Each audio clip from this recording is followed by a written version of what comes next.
Hi, and welcome to this special edition of Encore, where I'm headed to a mystery destination. I'll give you a couple of clues. It's got the fastest broadband in the world. You're never short of a Wi-Fi connection here. The national dish is a spicy mix of fermented cabbage,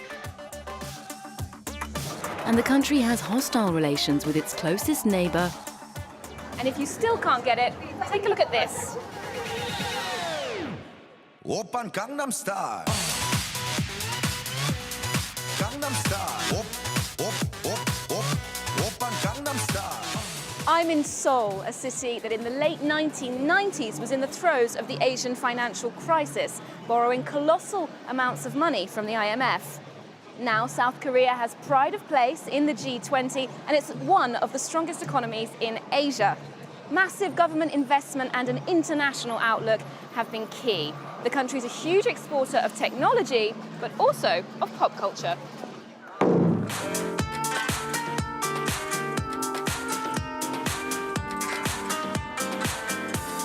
Adrien Lee has lived in Seoul for 10 years. He hosts a weekly show on the entertainment industry. Okay, well, that's it for this edition of SNS Star Shots. However, With a French and Korean family background, he's part of a generation who've witnessed the K-culture phenomenon.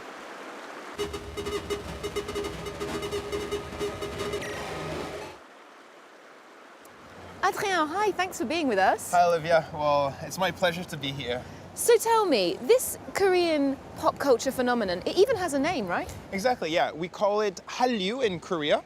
In English, Korean wave, K-wave. And it's basically everything that has to do with Korean culture. So it can be music, it can be movies. It also goes a little bit beyond into Korean cuisine and also even the Korean language. These days, more and more people are learning the language as well. And I believe the South Korean government even supported that industry. Yes, well, it didn't really start with the government, but these days, of course, the government is using it as a tool to promote Korea, attract more tourists and more visitors to this country.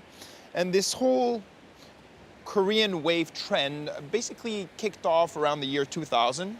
And now it's really picking up speed. It's expanding, of course, to Southeast Asia, but also all over the world, even in France. Yeah. So, what are the most visible aspects of Hallyu?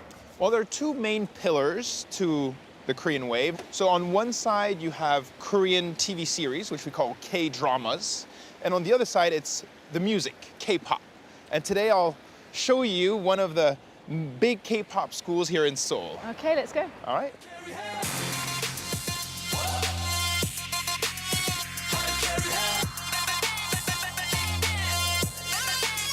Hey, welcome to my world, let's do this. 이슈 제조기라 부르면서 비행기 밖은 너무 시끄러워 과연. So Olivia, let me introduce you one of the big K-pop schools here in Seoul. So it's basically a music academy. They have singing lessons, dancing lessons, instruments, and it's a pretty big school. Overall, they have about 1,500 students.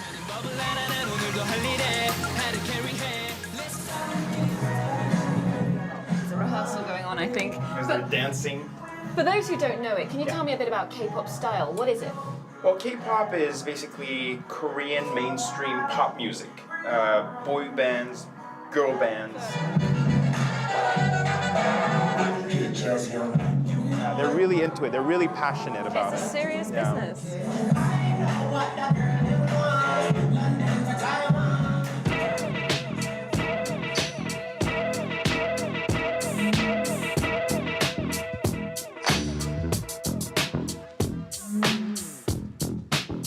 So she wants to become a singer. That's her dream. But right now she's learning how to dance, but her ultimate dream is to become a singer. And what lesson does she find most difficult?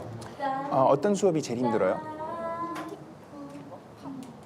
팝핑 하는 거? 왜 팝핑? It's hard. Popping. Can you show us? 보여줄 수 있어요? Popping? 2초? Okay.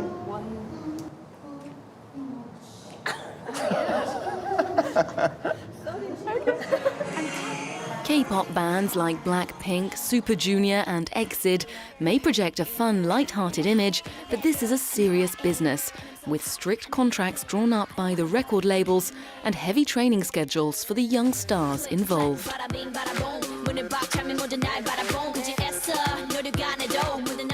The industry brings in billions of dollars a year, and the South Korean government's invested heavily in what is essentially a very exportable product.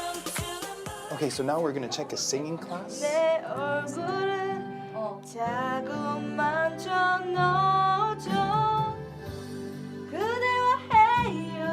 그리고 여기 그대와 여기 있지.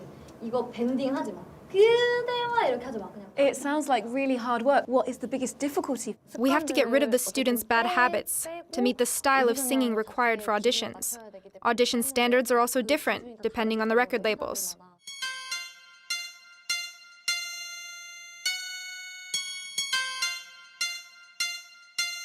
Have a really cute little boy here. What's your name? 김종섭 Kim Jong-sub. He's 12 years old. So what's his speciality? What's he training for here? 하고 Rap? 지금 여기 학원에선 댄스 이렇게 Dancing? 세 개. 음악 만드는 건 다른 쪽에서 그거 하고 있어요. He's also learning how to produce and make music. Wow, so he's an all-rounder. Can we get a bit of a preview?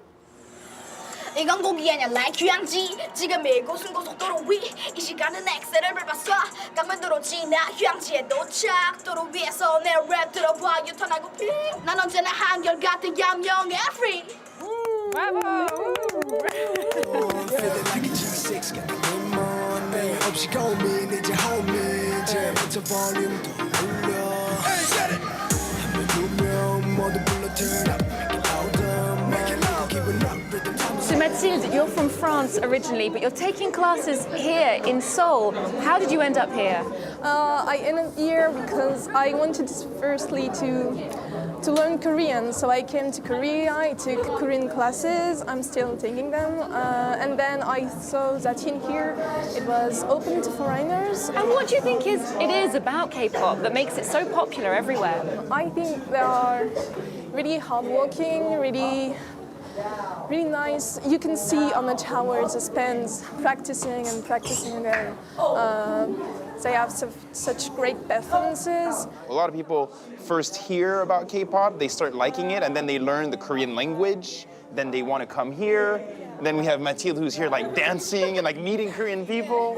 It's great, it's fantastic. K-pop's the ambassador. We'll let you get back to your class. Thank you very much. K-pop might be up there with the country's most lucrative cultural exports, but contemporary Korean music is not just about carefully manufactured boy bands. There's a healthy local scene for lovers of electro, indie and rap. Never, never, never forget. Post-rock trio Jambinai are spending more and more of their time playing outside of South Korea.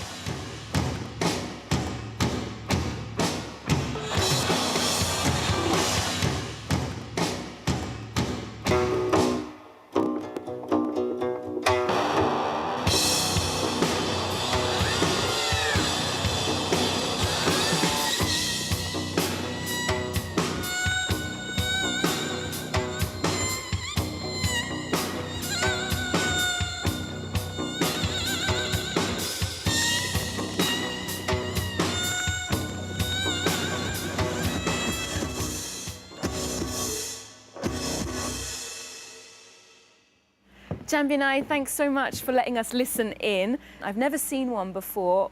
What's it called? How do you play it? 이 악기는 검은고라고 하는데요. This is called a gomongo. 6줄로 현으로 되어 있고 It has 6 silk strings, and you play it with this pen-like tool. And it has a mid-range sound. 소리를 내고 있는 그런 악기입니다.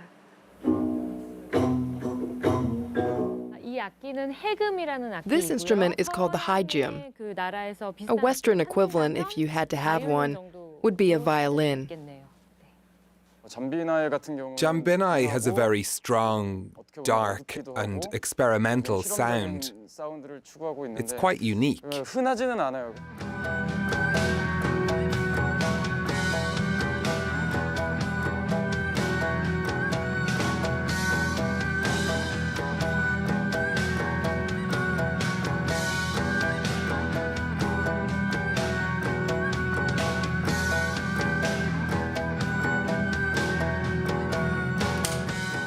Jambinai, can you tell me a bit about your influences as a band? I'm a big fan of heavy metal. Metallica, Nine Inch Nails, Tool, Godspeed You Black Emperor, Explosions in the Sky. But we're also influenced by things other than music.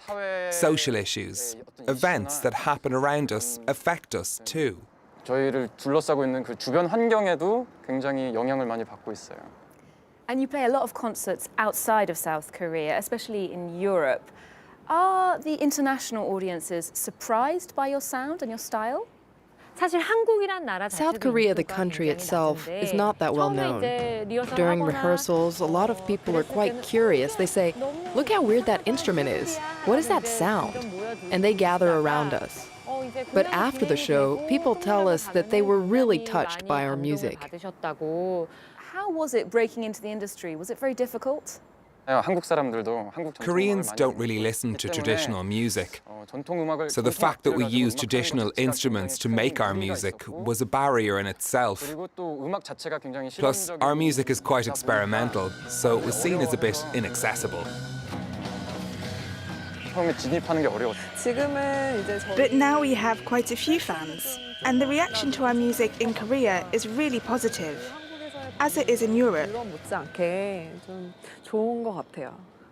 And you play a traditional instrument in the band. How important is that for you in terms of continuing the Korean heritage and legacy of artistic traditions? I think the Koreans don't listen to traditional music because the traditional music that is out there doesn't speak to the general public.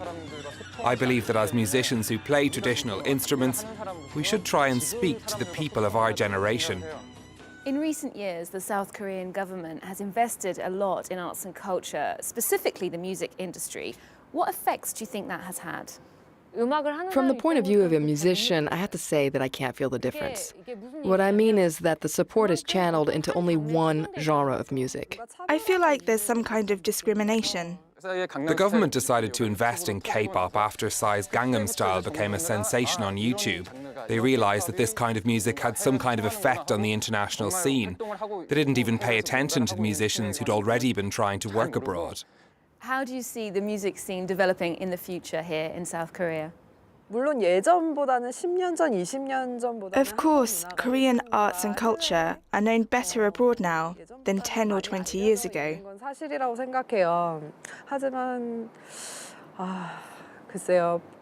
But I think for the art scene to develop in the direction I'd like it to, there needs to be more profound changes.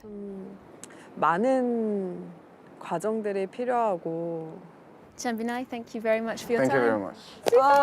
Thank you so much.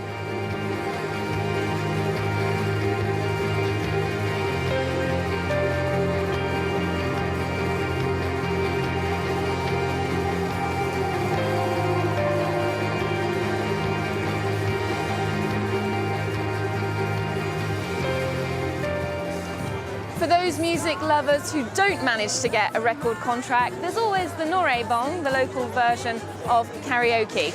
This Japanese import is just as popular here, and there are plenty of opportunities in Seoul to go and sing your heart out with a few friends. I might go join them.